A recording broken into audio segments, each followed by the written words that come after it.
MSME ప్రారంభోత్సవ కార్యక్రమంలో CM Revanth Reddy మాట్లాడుతున్నారు. లైవ్ ద్వారా చూద్దాం.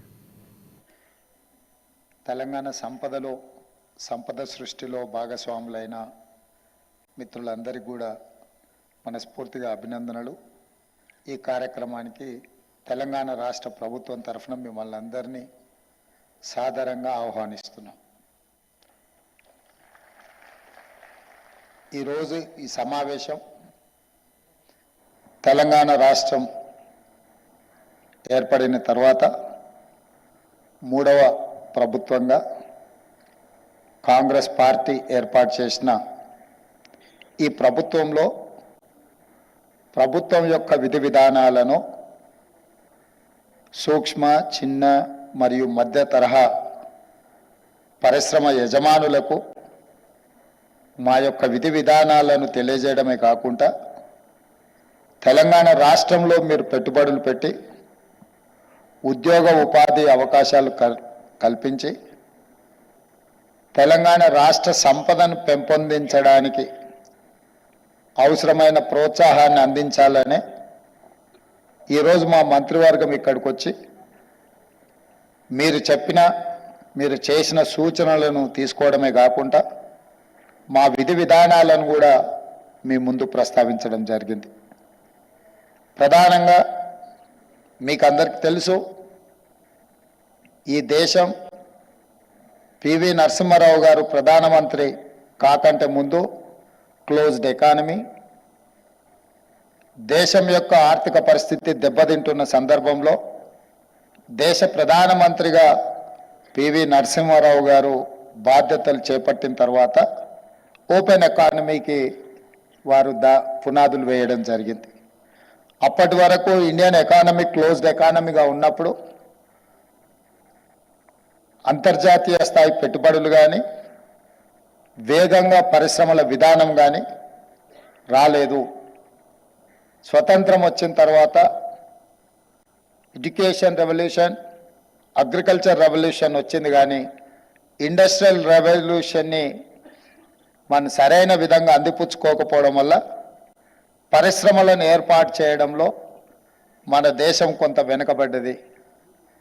కానీ పివి నరసింహారావు గారు ఈ దేశానికి ప్రధానమంత్రి అయిన తర్వాత ఇండస్ట్రియల్ పాలసీలో తీసుకొచ్చిన మార్పులు, పెట్టుబడుల విధానంలో తీసుకొచ్చిన సరళీకృత విధానాలు, క్లోజ్డ్ ఎకానమీగా ఉన్న ఇండియన్ ఎకానమీ ఓపెన్ ఎకానమీగా ఎల్పిజి, లిబరలైజేషన్, ప్రైవేటైజేషన్, గ్లోబలైజేషన్, అంటే ప్రపంచంతో మనం పోటీ పడే విధంగా మన విధి విధానాలను మార్చి ఆనాడు వారు ప్రధానమంత్రిగా, శ్రీ మన్మోహన్ సింగ్ గారు ఆర్థిక మంత్రిగా ఈ దేశంలో గొప్ప విధానాలను తీసుకురావడంతో ఈరోజు భారతదేశము ప్రపంచ దేశాలతో పోటీ పడగలిగిన స్థాయికి మనం ఈరోజు రాణించినాం.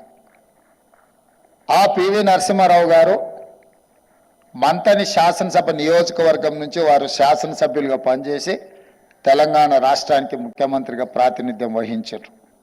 వారి తర్వాత మళ్ళీ ఈనాడు అదే మంతని శాసనసభ నియోజకవర్గం నుంచి మిత్రుడు దుద్దిల్ల శ్రీధర్ బాబు గారు ప్రాతినిధ్యం వహిస్తూ ఈరోజు తెలంగాణ పారిశ్రామిక విధానాలను దళితులకు, గిరిజనులకు, మహిళలకు అందుబాటులోకి తీసుకొచ్చి వాళ్ళకు ఇన్సెంటివ్స్ ఇవ్వడమే కాకుండా వాళ్ళను ప్రోత్సహించాలి. సూక్ష్మ, చిన్న మరియు మధ్య తరహా పరిశ్రమలను తెలంగాణ రాష్ట్రంలో నెలకొల్పడానికి అవసరమైన వాతావరణాన్ని సృష్టించాలి అని చెప్పి వారింత గొప్ప కార్యక్రమాన్ని తీసుకున్నారు. వారిని మనస్ఫూర్తిగా నేను అభినందిస్తున్నా. ఏ రాష్ట్రమైనా, ఏ ప్రభుత్వమైనా పాలసీ డాక్యుమెంట్ లేకుండా ఆ రాష్ట్రం అభివృద్ధి సాధిస్తుంది అని చెప్పి నేను అనుకోవడం లేదు.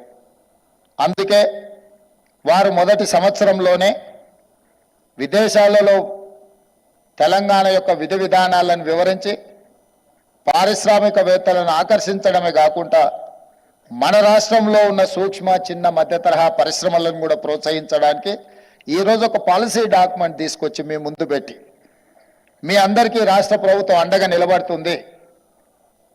గత ప్రభుత్వం మీకు ఇచ్చిన మాట ఇన్సెంటివ్స్ విషయంలో గత ప్రభుత్వం ఇచ్చిన హామీని మా బాధ్యతగా తప్పకుండా వాటిని కొనసాగిస్తాం. వాటిని మీకు చెల్లించే విధంగా రాష్ట్ర ప్రభుత్వం ముందుకు వెళ్తుంది. ప్రభుత్వం అనేది కంటిన్యూస్ ప్రాసెస్.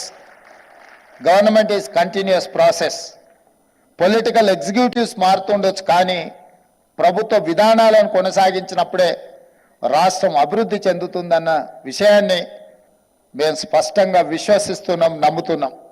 దానికి ఉదాహరణనే 94 నుంచి 2004 వరకు నాటి తెలుగుదేశం పార్టీ తీసుకొచ్చిన చంద్రబాబు నాయుడు గారు చేపట్టిన ఐటీ రెవల్యూషన్ని డాక్టర్ వైఎస్ రాజశేఖర రెడ్డి గారు వచ్చిన తర్వాత అంతకంటే వేగంగా ముందుకు తీసుకెళ్ళిండు. కాబట్టి ఇవాళ ఈ ప్రాంతంలో శిల్పారామం వచ్చింది, ఆ పక్కన హైటెక్ సిటీ వచ్చింది, ఈ ప్రాంతంలో వందల వేలాది ఐటీ కంపెనీలు వచ్చినాయి, ఔటర్ రింగ్ రోడ్ వచ్చింది, అంతర్జాతీయ ఎయిర్పోర్ట్ వచ్చింది. దీన్నే కాదు, 1960 దశకంలో ఆనాటి కాంగ్రెస్ ప్రభుత్వం పండిత్ జవహర్లాల్ నెహ్రూ గారు, శ్రీమతి ఇందిరాగాంధీ గారు ఏర్పాటు చేసిన ఐడిపిఎల్ వల్లనే ఈరోజు దేశంలోనే ప్రపంచంలోనే ఫార్మా కంపెనీలో ఫార్మా ఇండస్ట్రీస్లో మనం అగ్రభాగాన నిలబడ్డాం. మన కోవిడ్ వచ్చి ప్రపంచాన్ని వణికించినప్పుడు 4 వ్యాక్సిన్లు ఈ దేశంలో కోవిడ్ వ్యాక్సిన్స్ తయారైతే 3 వ్యాక్సిన్స్ హైదరాబాదు తెలంగాణ రాష్ట్రం నుంచే ఉత్పత్తి చేసినాము. ఈ దేశంలో బల్క్ డ్రగ్స్ ప్రొడక్షన్లో తెలంగాణ రాష్ట్రం 35% స్టేక్ హోల్డర్. అంటే 1960స్లో ఐడిపిఎల్ని ఏర్పాటు చేయడం, ఐడిపిఎల్లో పనిచేసిన ఉద్యోగులు, రీసెర్చ్ స్కాలర్స్ వాళ్ళందరూ ఏర్పాటు చేసిన ఫార్మా కంపెనీలే ఈరోజు ఈ స్థాయిలో తెలంగాణ రాష్ట్రం రావడానికి ఉపయోగపడ్డది. అదే కాదు, బట్టి విక్రమార్క గారు చెప్పినట్టు డిఫెన్స్ ఇన్వెస్ట్మెంట్స్ కానీ, బిహెచ్ఎల్ కానీ, ఇతర చాలా పరిశ్రమలు ఆనాడు పారిశ్రామిక విధానంలో తెలంగాణ ప్రాంతాన్ని హైదరాబాదు నగర కేంద్రంగా ఏర్పాటు చేసిన పరిశ్రమలు ఈరోజు ఒక చిన్న గ్రామంగా ఉండే బిహెచ్ఎల్ ఒక పెద్ద పట్టణంగా మారింది. ఈరోజు మాదాపూర్, కొండాపూర్ అనేది ఒక చిన్న గ్రామాలు, కానీ విత్ ఇన్ నో టైం ప్రపంచానికి ఒక డెస్టినీగా ఏదైనా ఇన్వెస్ట్మెంట్, ఏదైనా ఐటీ పరిశ్రమ చూడాలి అంటే ఈ ప్రాంతంకి రావాలి అంటే 95 to 2004 మధ్యలో జరిగిన ఏదైతే రిఫార్మ్స్ తీసుకొచ్చి ఈ ప్రాంతానికి ప్రాధాన్యత కల్పించిండ్రో అది ఈరోజు అత్యంత వేగంగా అభివృద్ధి చెందడం జరిగింది. ఇలాంటి విధానాలు ఆనాడు రాజకీయాలకు అతీతంగా కాంగ్రెస్ పార్టీ తీసుకొచ్చింది, కాంగ్రెస్ పార్టీ కొనసాగించింది. అందుకే ఈరోజు తెలంగాణ రాష్ట్రం అగ్రభాగాన ఐటీలో కానీ, ఫార్మా రంగంలో కానీ ఈరోజు మనం రాణించగలుగుతున్నాం. పరిపాలనలో అనుభవం ఉన్న మేము కాంగ్రెస్ పార్టీ పరిపాలన విషయంలో ప్రభుత్వ విధానాలు, పరిశ్రమల ఏర్పాటు విధానంలో మాకు ఎలాంటి